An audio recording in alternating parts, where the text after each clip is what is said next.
thank you for the invitation to come and talk to you all about the paper that Rachel and I put together for the most recent edition of the Impact Journal.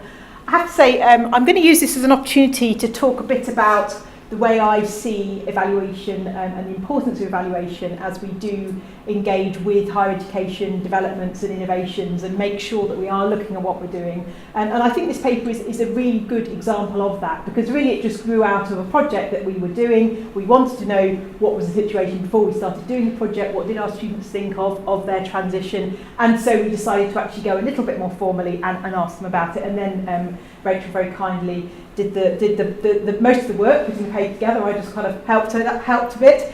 She also very kindly collected all the data. So I think it's, as I say, a really good example of that. And isn't it nice when you do a project and you get a lovely quote that you can then call the title of your project? That's a great quote. I saw that, I was like, yes, my new sort of life, so to speak. Doesn't that just encapsulate that whole transition to higher education of our students? So I'm going to touch a little bit on literature, which obviously we touch on in the paper, and then I'll introduce those of you who aren't familiar to the long first year project we've been carrying out, which started in October last year, and the work, how this work relates to that, what we did, what our findings are, and then how that feeds into the next steps of the project. And as I say, a really great example of what I like to call an evaluative mindset.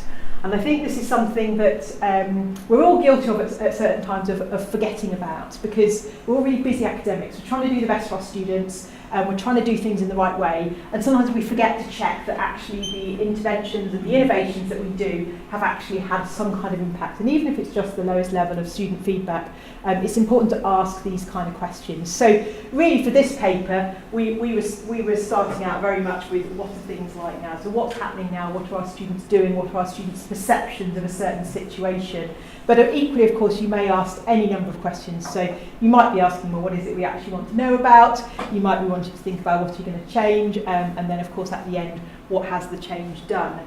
And I'm sure many of you are familiar with Kirkpatrick's evaluation model, but this is something that I come back to quite consistently when I'm thinking about evaluation of interventions or new things you've done in the curriculum.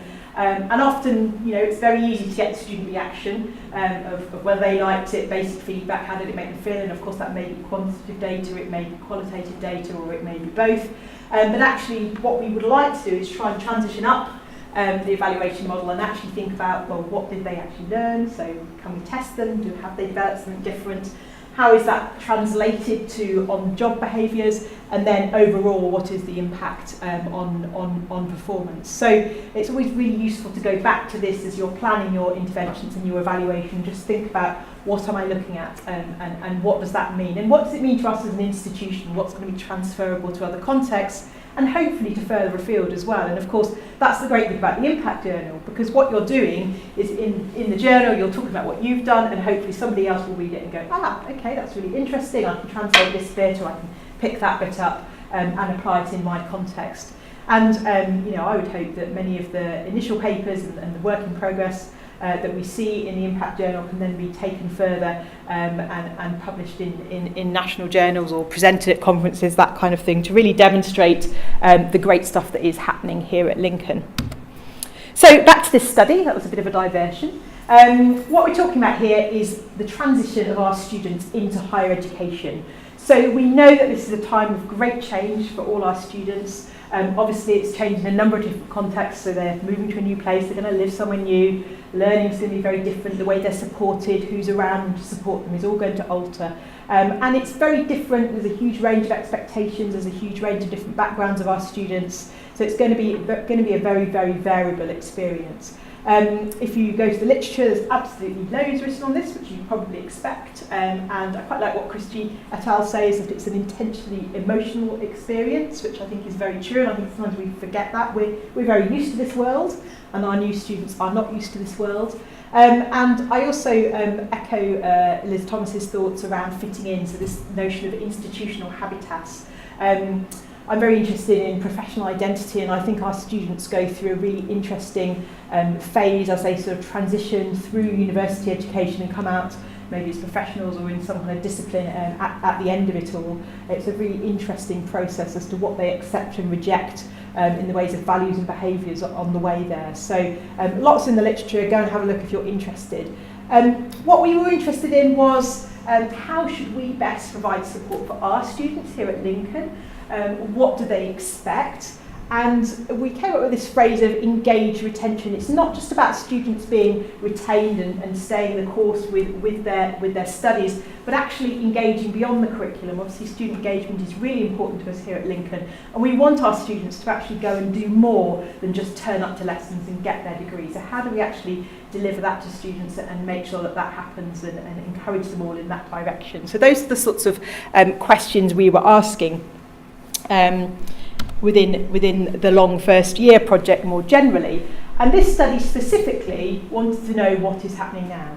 So what Rachel and I decided to do was to carry out a series of semi-structured interviews, so not terribly formal, but formal enough, so one-to-one. And we had 13 participants who generously offered their time. We did some purposive sampling, so we used programme leads to promote the idea, and I was really happy that we got as many students coming forward to take part as we did. We used some brand new year one students and we used some returning students, so obviously they were reflecting back a little bit further on their experiences, and we had a good mixture of ethnicity, gender, disabilities and ages, although all our students in the study were UK full-time students, so we didn't have any part-time students and we didn't have any international students, unfortunately, so they would be an area that we would need to look into in a bit more depth. And obviously we recorded these interviews and we transcribed them, and Rachel also took some field notes at the time. And then we used this process of descriptive interpretive analysis just to look at the data and to try and work out the answer to this question, which was what is happening now? What are our students' perceptions of their transition, and where should we be doing things perhaps slightly differently? So perhaps not surprisingly, because we very much structured the interviews around their timeline of transition to higher education, the themes that emerged in this descriptive analysis process were along the timeline as well. So there was very much a cluster around first day emotions. So that first day was very, very much hung in their minds as being a key point. There was a real theme of enablers and disablers, so things that really helped them and things that actually were a bit disabling in some respect. There was a concept of the first week blur, so whilst the first day was very well referred back to, the first week often seemed to have gone by in a bit of a blur, but then things started to settle in and they moved on and actually became part of this environment, and many of them found that with time things did transition much more, things started to happen much more smoothly. So that was the main theme. So I'm just going to touch on a few of the sort of sub-themes that came out of these areas, and I'm going to read you through a few quotes. I've done quite a bit of qualitative research in my time, and I'm always in two minds when I present it as to whether to put the quotes on the screen and let you all read it whilst I try and read it out as well, or whether to read them out. So I've gone for reading it out today, so you have to excuse it if I say anything that you don't understand. So first day emotions, very much a mix of negative and positive emotions, and often negative ones turning into positive emotions. So one student said, I'm slightly nervous just because it's a new environment, like I said. I'm 4.5 hours away. I'd only been here twice before, but I was also quite excited. All the emotions, really. So you can tell they had this real kind of concept of lots of stuff going on. And then this idea of a new start. So it was quite nice to think that this is my space. It's my new sort of life, so to speak. So that's the quote that obviously gave the title of this study. But that was certainly quite a common thing, that students sort of felt like this was a fresh beginning for many of them in an environment where they weren't known and nobody had any preconceptions about them. But at the same time, there were some real isolating differences for some of our students. We did have a mixture of students with a mixture of different challenges. So one student said, I was just straight into lectures trying to play catch-up, so that didn't help, because I'd missed all the freshers, all the information that was one of my frustrations. All of the information that I kept getting was geared to actual first years, but for some reason it wasn't coming through for the equivalent of second years. So this is obviously a student who wasn't a traditional first year starter. They came into second year, and actually the transition for them just didn't really work because they didn't pick up on the information that they needed. So we have to always recognise that a student is not just a student. Every student is different, and the processes they're going to require to support them is going to be different. So that's the first day emotions theme. And the second theme is this area around enablers and disablers.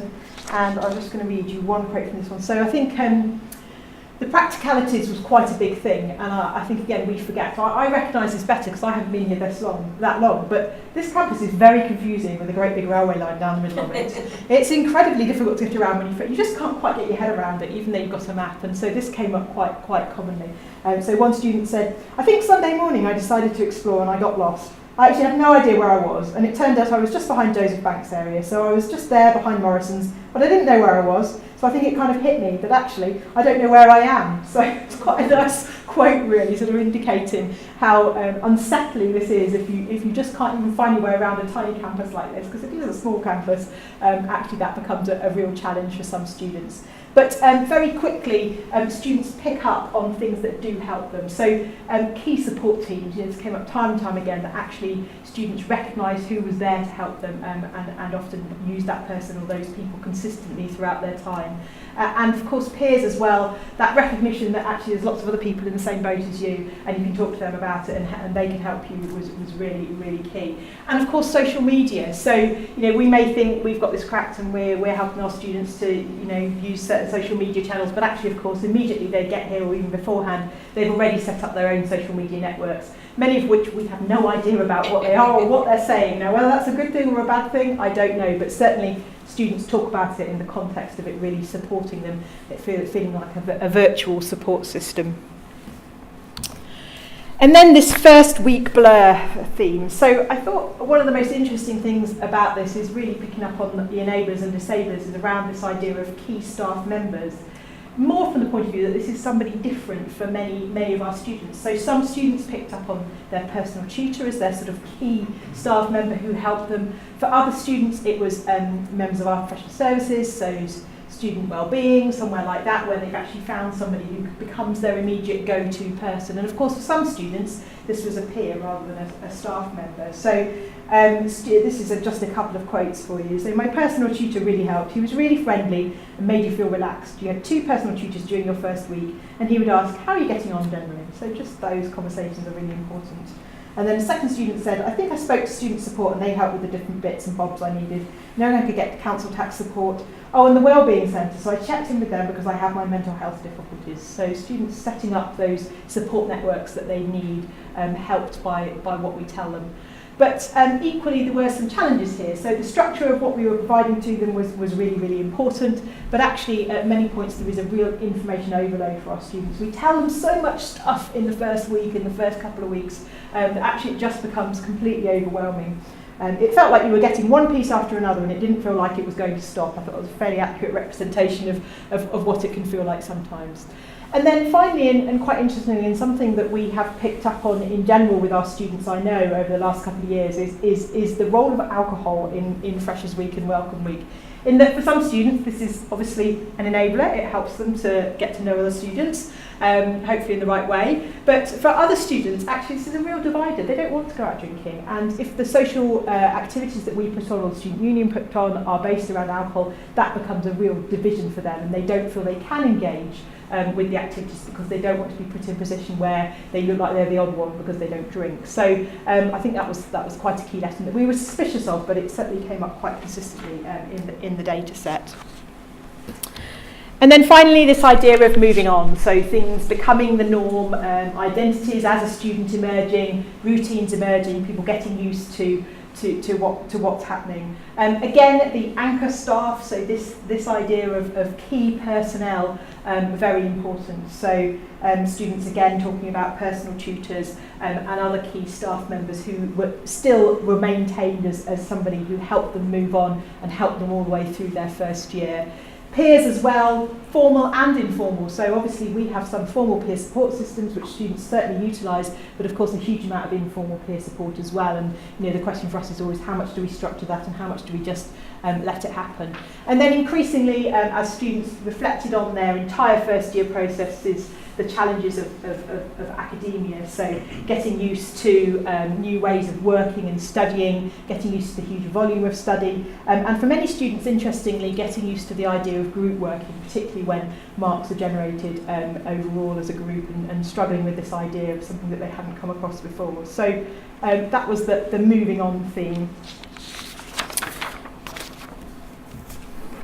So So what does all this mean, and how has it informed our long first year project? Well, just like we learnt about from the literature at the beginning, this is really, really an emotional time for our students, negative and positive. And I think, as I said to you before, I do feel we just skip over this sometimes. It's normal to us, and we forget what these students are going through as they start, in effect, a new life. It's a hugely, intensely emotional and challenging time for many of them.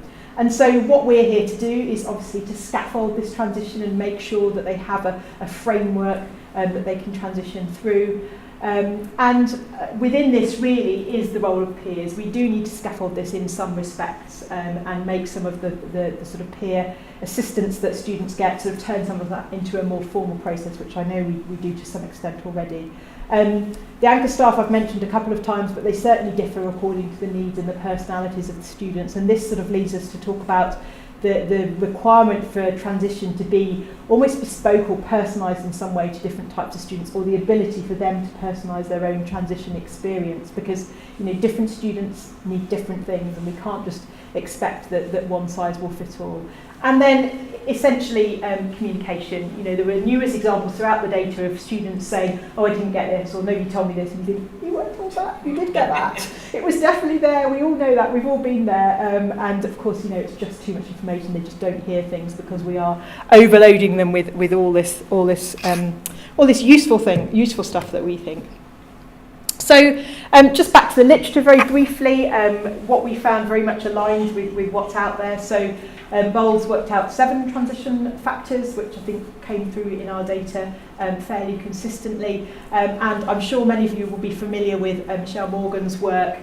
She talks about, she's developed this student experience transition model, which actually is very straightforward, but within it sit these 5 themes of areas where students are transitioning and making changes. So just useful to know that what we found wasn't hugely different, but yet gives us this sort of Lincoln flavour of how we should be developing our own transition processes. So of course there are some limitations to this study. We're not saying it's the answer, it's just a very brief look at what's happening, very small numbers, just one-off interviews, so no time to think back on things and come back with other answers. We didn't manage to capture every single demographic, although we didn't do too badly, and our analysis was very much guided by the interview questions in this descriptive interpretive processes, so it's very possible that we missed certain things, but hopefully it's given us enough of a feel for what's happening to help us to develop our project. And what we did with this data was we presented them to the Long First Year project group in a very large workshop, and sort of in a way validated what the students had told us through conversations with other students who were there in the room, but also key staff members. So we could definitely recognise that the themes we had established were certainly key around the Long First Year project. So from that we were able to develop our key principles of the changes we were going to make.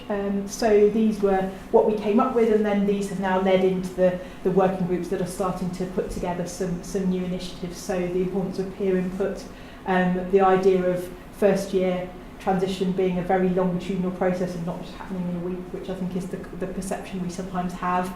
The importance of personalisation, the importance of building this Lincoln family, this community feel, the idea of fulfilled retention, and then the challenge of balancing the amount of support we give our students, but also building their own resilience and encouraging those skills as well. So that's one of my favourite cartoons. I think we're so guilty of this in higher education. Sometimes we just have one way and we expect all our students to fit through it, and we do need to sometimes think about what is it we're encouraging and try to make it appropriate for everybody. So those of you that know me know I like a diagram.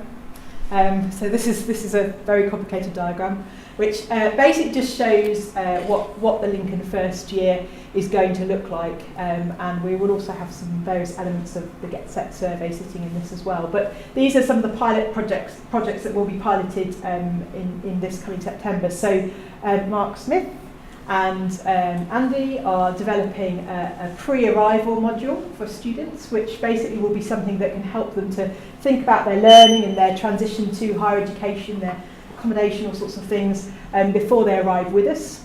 And that will be populated with the content that we have on our Learning at Lincoln site, but just in a more sort of structured way. And then we're going to pilot extending Welcome Week so that it becomes a 2-week process. not that you have to eat into a week of your curriculum, but so that the first week of your teaching is very much seen as induction, which I'm sure for many of you it is already, but actually making that a bit more formal. But then ensuring that that welcome process continues throughout the whole of the first year, so that content, new ideas feed into the programme but are flagged as this is something new, you need to think about this now, this is the new way of doing things, so that students don't just feel all the information is given to them right at the very beginning.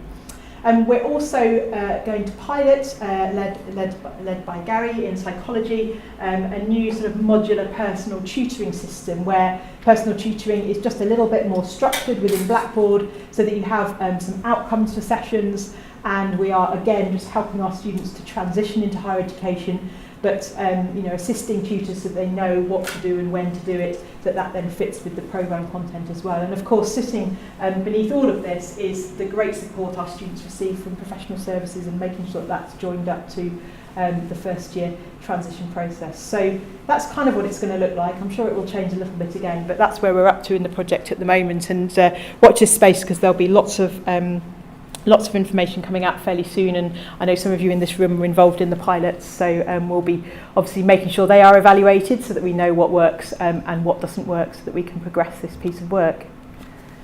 So that's the paper. Thank you very much for listening, and I'll be very happy to answer any questions, or Rachel will tell you what the questions are. Thank you.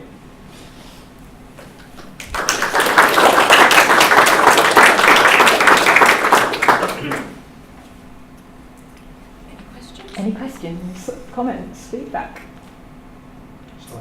Mark's going to ask a question. Thank you, Mark. I'm interested to find out from the feedback that you got from the students whether their sense of transition was one that wasn't time-bound. Because in your model, there are all particular timed events that happen in a sequence. Whereas the sense of transition might be something that's quite personal and actually not time-bound, and it might take on different forms at different times for the individual. I was wondering whether any feedback came through from the student voice about that. Yes, I think you're right, and I guess that comes through in the idea of the theme. So if you look back at the themes, this idea of moving on, that may not happen at the end of the first week, it may happen at the end of the first term, it may happen at the end of the first year, it may never happen for some students. So no, I think you're absolutely right.